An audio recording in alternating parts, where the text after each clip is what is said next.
ठीक है, लैंग्वेज का इश्यू नहीं है, गाना देशभक्ति का होना चाहिए।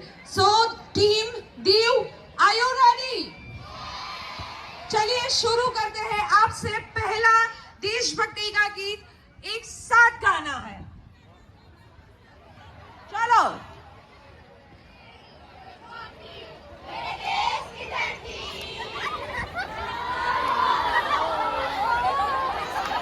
साथ में वापस।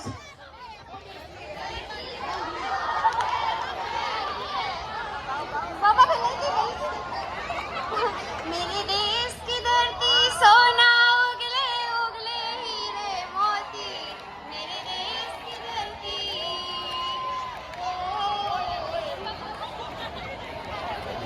I love when this generation sing मेरे देश की धरती। क्या बात है। लास्ट कौन सा आया वर्ड? सचिन भाई ले दो हमने। आ आया है। आ से आपको गाना।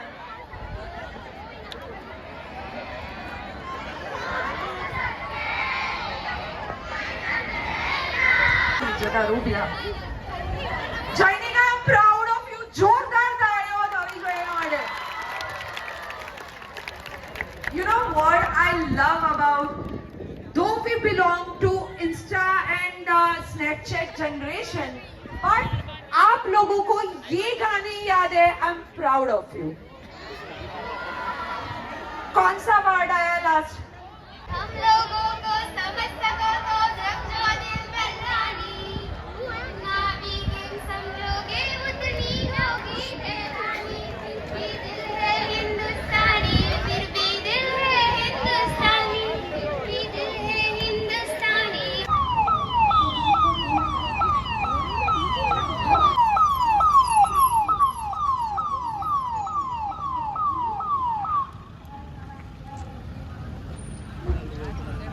अब है, बोलिए भारत माता की, माता की।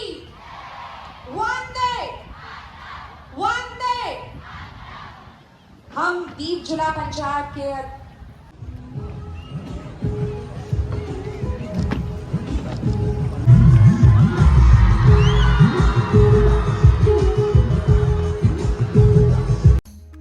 દીવમાં પ્રશાસક પ્રફુલ્લ પટેલ સાહેબના વરદ હસ્તે દીવ બીચ ગેમ્સ 2024ના લોગો, માસ્કોટ અને વેબસાઇટનું લોન્ચિંગ કર્યું. દીવના ઘોઘલામાં બ્લુ ફ્લેગ બીચ ઉપર સાંજના સમયે પ્રશાસક પ્રફુલ્લ પટેલ સાહેબના અધ્યક્ષસ્થાને દીવ બીચ ગેમ્સ 2024નો ભવ્ય કાર્યક્રમ થયો, જેમાં પ્રશાસક સાહેબે સત્તાવાર લોગો અને અધિકૃત માસ્કોટ તથા વેબસાઇટને લોન્ચ કર્યું અને રમતોની જર્સીનું પણ અનાવરણ કરવામાં આવ્યું. આ રમોત્સવ 4 જાન્યુઆરી 2024ના રોજ ઉદ્ઘાટન થશે, જેમાં દેશભરના 20 રાજ્યો અને કેન્દ્ર શાસિત પ્રદેશોના 1200 કરતાં પણ વધુ ખેલાડીઓ બીચ ગેમ્સમાં ભાગ લેશે. દેશના યશસ્વી વડાપ્રધાન નરેન્દ્ર મોદી સાહેબે રમતગમતને પ્રોત્સાહન આપવા તથા યુવાનોને યોગ્ય તક મળે તે હેતુથી આ રમોત્સવનું આયોજન કર્યું છે. આજના ઉદ્ઘાટન પ્રસંગે પ્રશાસક પ્રફુલ્લ પટેલ સાહેબે આ રમોત્સવનો ભરપૂર લાભ ઉઠાવવા યુવાનોને હાકલ કરી. કાર્યક્રમ પૂર્ણ થયા બાદ આતશબાજી થઈ. આ આતશબાજીથી આખું બીચ રોશનીથી ઝગમગી ઉઠ્યું. આતશબાજી બાદ પ્રશાસક પ્રફુલ્લ પટેલ સાહેબ મોટી સંખ્યામાં ઉપટી પડેલ જનમેદનીમાં યુવાનો, બાળકો અને બેટીઓને રૂબરૂ મળ્યા. પ્રશાસક સાહેબ દર્શકોમાં આવતા જનમેદની ઝૂમી ઉઠી.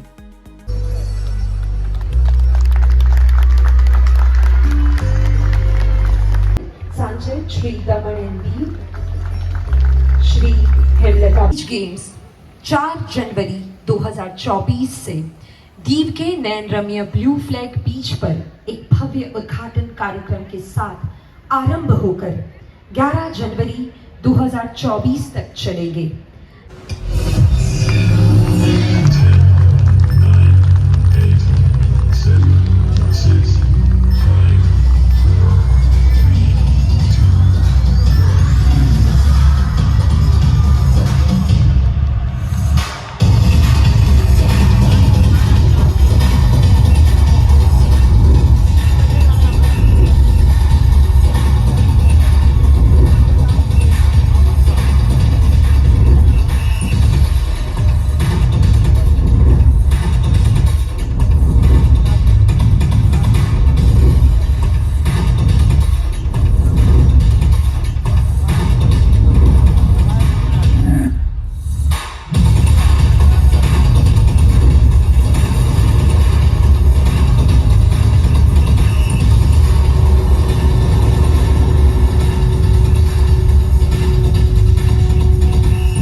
अपनी समृद्ध ऐतिहासिक विरासत के साथ अब अनन्य खेल कूद को प्रोत्साहित करने वाले प्रदेश के नाम से जाना जाएगा। दीव खेलों के जुनून और जज्बे को एक नया आयाम देगा। Diu beach games 2024।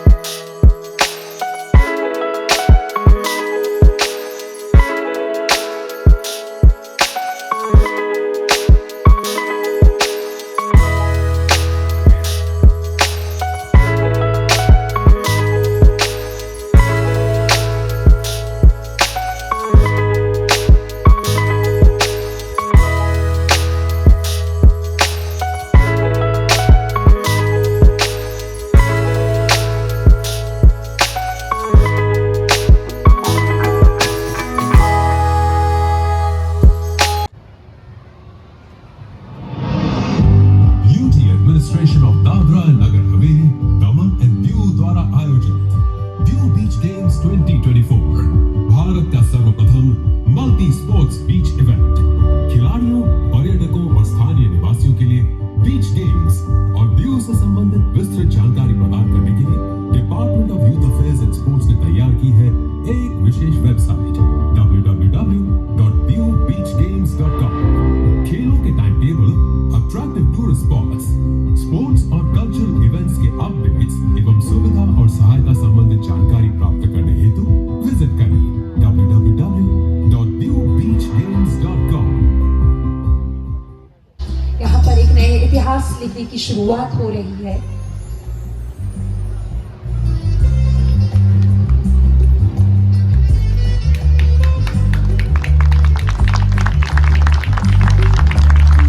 बहुत बहुत शुक्रिया। जोरदार तालियां बजती रहनी चाहिए एवरीवन। ये अपने आप में बहुत ही ऐतिहासिक क्षण है इस प्रदेश के लिए, हम सब के लिए। ભારત માતા की જવાનિયા હોય ને આવી જાય હોય યાર। ભારત માતા की હજી આ બાજુ મજા નથી આવતી। ભારત માતા की, ભારત માતા की। ધન્યવાદ। આજના પાવન પર્વે આપણી સૌની વચ્ચે ઉપસ્થિત આ વિસ્તારના લોકપ્રિય સાંસદ ભાઈ શ્રી લાલુભાઈ,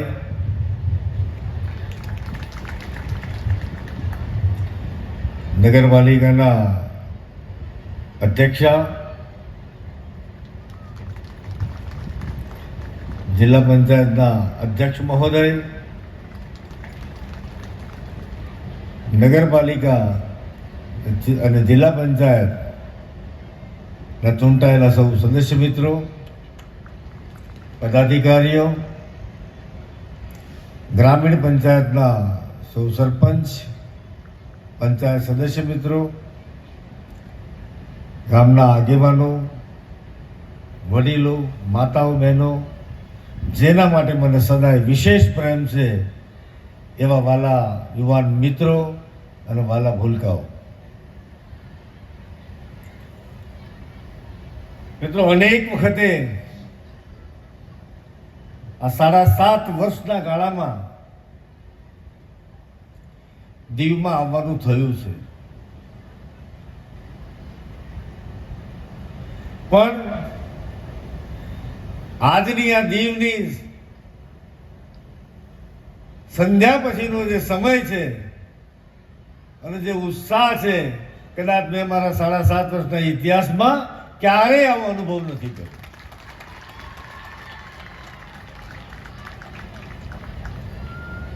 મને સ્મરણ છે, અહીંયા તો તમે તો લોકલ છો, ઘોઘલા અને દીવ અને બાકીના 4 ગ્રામ પંચાયત, તમને એનો અનુભવ હતો જ. અહીંયા 7 વર્ષ પહેલા કેવું હતું, આપણે જેને કહીએ ને ગાંડા બાવળ હતા, એકલા ગાંડા બાવળ. આ જગ્યા ઉપર ગાંડા બાવળ સિવાય બીજું કઈ નહોતું. કે આ કેટલો મહત્વપૂર્ણ બીચ છે, એનો નજારો કેટલો સુંદર લાગે છે. સેલ્ફી લેવાનું મન થાય કે ના થાય, એવું મજાનું છે વાતાવરણ. આ પ્રસંગની મહત્વતા તમને કદાચ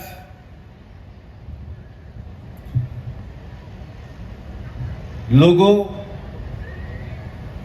મેસ્કોટ અને વેબસાઇટની જાહેરાત, એના અનાવરણ પછી તમને એનો અંદાજ આવી ગયો છે.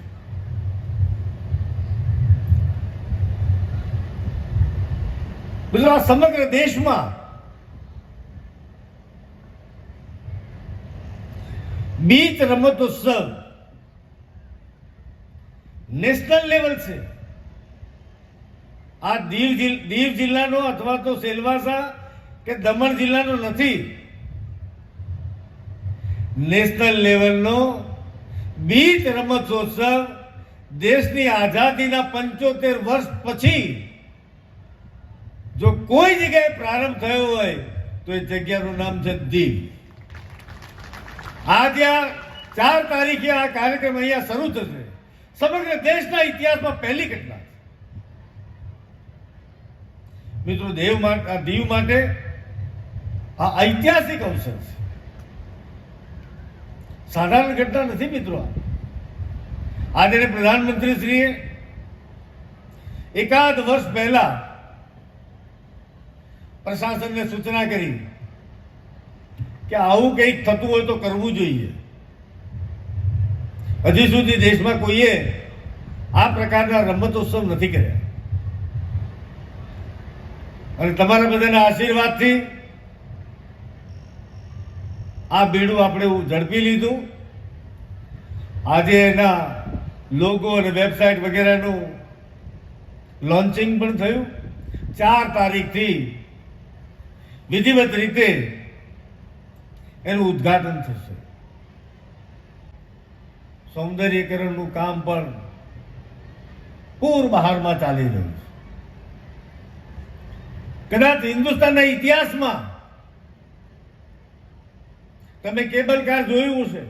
કેબલ કાર એટલે અહીંયા જુનાગઢ ગયા છો ને, જુનાગઢ જવાનું હોય તો રોપવેમાં જઈએ. કેબલ કાર કે રોપવેમાં જઈએ. પાવાગઢમાં હશે, આવું અનેક જગ્યાએ છે. પણ સમુદ્ર ઉપર કેબલ કાર હોય, દીવથી ગોગલાની વચ્ચે આવનાર દિવસમાં દીવથી ગોગલાની વચ્ચે 1500 મીટરની લંબાઈમાં કેબલ કાર પ્રારંભ થયા પછી તમે કલ્પના નહીં કરી હોય એવું વાતાવરણ. મને યાદ છે 15મી ઓગસ્ટ દીવમાં મેં મારું વક્તવ્ય આપ્યું હતું. એ વખતે ઘણા બધા લોકો મને સીધું તો મોઢે કહે નહીં, પણ પાછળ જરા ગણગણાટ કરે. મેં કહ્યું કે અહીંયા આગળ હેલિકોપ્ટર સુવિધા દમણથી દીવ વચ્ચે થશે એટલે એમને તો સ્વપ્ન જેવું લાગે કે આવું બને ખરું. મિત્રો, 15મી ઓગસ્ટે મેં જે કહ્યું હતું, 2017 કે 18ની સાલ હતી, વરસતા ધીમા ધીમા વરસાદમાં મેં મારું ભાષણ કર્યું હતું. એ ભાષણ તમે આખું જોઈ લેજો, સાંભળી લેજો. જેટલું કહ્યું હતું એમાંનું કશું જ બાકી નથી. બધું જ કામ પૂરું કર્યું. આટલેથી પૂર્ણ વિરામ નથી કરવું, હજી ઘણું કરવાનું બાકી છે. મિત્રો, યુવાનો માટે મને વિશેષ પ્રેમ. મારો ગમતો વિષય વિદ્યાર્થી એટલે યુવાન મારો ગમતો વિષય. કારણ પરિસ્થિતિને બદલવાની જો કોઈનામાં તાકાત હોય તો માત્ર ને માત્ર યુવાન મારા યુવાન મિત્રોમાં જ છે. તમે પરિસ્થિતિ પલટી શકો છો. ઈચ્છિત પરિણામ તમારા માધ્યમથી જ મળતું હોય છે. દેશને યોગ્ય દિશા અને દોરવણી જો કોઈ આપી શકે તો મારા યુવાન મિત્રો આપી શકે. પણ મિત્રો, આપણે માત્ર શિક્ષણ પ્રત્યે ધ્યાન આપીને પૂર્ણ વિરામ નથી મૂક્યું. એની સાથે સાથે યુવાનોમાં રહેલું જે કૌશલ્ય છે, એનામાં રહેલી જે ક્ષમતા છે, કંઈક બતાવવાની જે તમન્ના છે, એને અવસર પૂરો પાડવા માટે સ્પોર્ટ્સમાં પણ આપણે અનેક ક્ષેત્રમાં કામ કર્યું છે. કારણ જેટલું શિક્ષણનું મહત્વ છે એટલું જ રમતનું પણ એટલું જ મહત્વ છે. ઉત્તમ સ્વાસ્થ્ય વગર ક્યારેય કોઈ વ્યક્તિ પોતાનો વિકાસ નથી કરી શકતી. અહીં બેઠેલા મારા જે દીવ દમણના આગેવાનો છે, એમને જરા પૂછવો જોઈએ કે 103 ડિગ્રી 104 ડિગ્રી ટેમ્પરેચર હોય, તાવ આવતો હોય અને કોઈ ઘરમાં સારું કામ કરવાનું હોય તો ઈચ્છા થાય ખરી? જ્યાં સુધી તન સ્વસ્થ નથી ત્યાં સુધી મન ક્યારે સ્વસ્થ બની જ ન શકે. આટલો સુંદર મજાનો સ્પોર્ટ્સ કોમ્પ્લેક્સ, આમાંથી કેટલા લોકો ગયા હશે? ભૂલથી નહીં ગયા હોય આંટો મારવા. બહુ ઓછા લોકો હાથ ઊંચા કરે છે. ત્યાં સ્વિમિંગ પુલ છે મિત્રો. આટલા બધા ઇન્ટરનેશનલ સ્ટેન્ડર્ડનું ક્રિકેટનું મેદાન એ પદ્મભૂષણ કોમ્પ્લેક્સની અંદર બની રહ્યું છે કે કલ્પના નહીં કરી એવું અદ્ભુત ગ્રાઉન્ડ બની જશે. મિત્રો, પણ મારી એક વિનંતી છે, આ ઇન્ફ્રાસ્ટ્રક્ચર ઊભા કર્યા પછી એની જાળવણી બરાબર થતી નથી. આ અનુભવે જણાવ્યું છે. મેં એક નિશ્ચય કર્યો છે, અધિકારી મિત્રોને નિવેદન પણ કર્યું છે, સૂચનાઓ આપી છે. આની એક સોસાયટી બનાવી અને પ્રજાના પ્રતિનિધિઓ અને મારા યુવાન મિત્રો મારફતે જ આ આખા સ્પોર્ટ્સ કોમ્પ્લેક્સનું સંચાલન થાય તો જ એનો સાચો ઉપયોગ થશે. એ દિશામાં પ્રશાસને નિર્ણય કર્યો છે. 108 જેટલા ગોલ્ડ મેડલ, 108 જેટલા સિલ્વર મેડલ અને 139 બ્રોન્ઝ મેડલ પણ મળવાના છે. મિત્રો, આ રમતગમત 4 તારીખથી શરૂ કરી 11 તારીખ સુધી ચાલશે. 11મી એની પૂર્ણાહુતિ થશે. આ પૂર્ણાહુતિ સમારોહ કાર્યક્રમ ખુખરી મેમોરિયલ ઉપર થવાનો છે. આ આખો ઇવેન્ટ અહીંયા જ્યારે ચાલે ગોગલામાં, તો વડીલ મિત્રોને પણ મારી વિનંતી છે, એ પણ ક્યાંક નાનું મોટું પહેલા રમ્યા છે, દરિયામાં કંઈ તરવા બરવાનું બધું કંઈ કર્યું છે. આવું ઓર્ગેનાઇઝ વેમાં નહીં થતું હોય પણ જાતે બધું કરતા હશે. મિત્રો, અહીંયા જ્યારે રમતગમતના કાર્યક્રમો ચાલતા હોય, 20 રાજ્યના યુવા ખેલાડીઓ આપણા ત્યાં આવતા હોય, તો દીવ તો દેવભૂમિ છે, દિવ્ય ભૂમિ છે. આપણા સંસ્કારો, આપણી મહેમાનગતિ કે આપણે મહેમાનગતિ માટે જાણીતા છીએ, ઓળખાઈએ છીએ. મિત્રો, અહીંયા એમને ખૂબ સારી રીતે આવકારીએ. માર્ચ, એપ્રિલ, મે, જૂન સુધીમાં ક્યાંક રહી ગયું છે તો ચોમાસા પછી પણ કોઈ જ રોડનું કામ બાકી રહેવાનું નથી. બધા જ કામ પૂરા છે. હજી પણ મારા મનમાં જે કલ્પના છે, આટલાથી રાજી નથી થવું મિત્રો, આટલાથી સંતોષ નથી માનવો. વર્લ્ડના ઉત્તમ જે શહેરો છે, હું દેશના નથી કહેતો, વિશ્વના, એની સરખામણી કેવી રીતે કરી શકાય, એવા પ્રકારનો વિકાસ દીવમાં કેવી રીતે થઈ શકે, એની મથામણ અમે અધિકારીઓ સાથે શરૂ કરી છે. તમે કલ્પના પણ નહીં કરી હોય. જે દિવસે એની બ્લુપ્રિન્ટ આવશે એ દિવસે દીવમાં એનું પ્રેઝન્ટેશન કરી અને તમને બતાવીશ કે આવનાર 20 વર્ષ પછી, 10 વર્ષ પછી દીવ કેવું છે એનો તમને અંદાજ આવશે. અને મિત્રો, આ બધું જ સંભવ એટલા માટે બને છે, આદરણીય પ્રધાનમંત્રી શ્રી નરેન્દ્રભાઈના આ નાનકડા પ્રદેશ ઉપર આશીર્વાદ છે, કૃપા દ્રષ્ટિ છે. આપણે જેટલું માગ્યું જ્યારે માગ્યું, જેવું માગ્યું, ક્યારેય ના નથી પાડી, ક્યારેય ના નથી પાડી.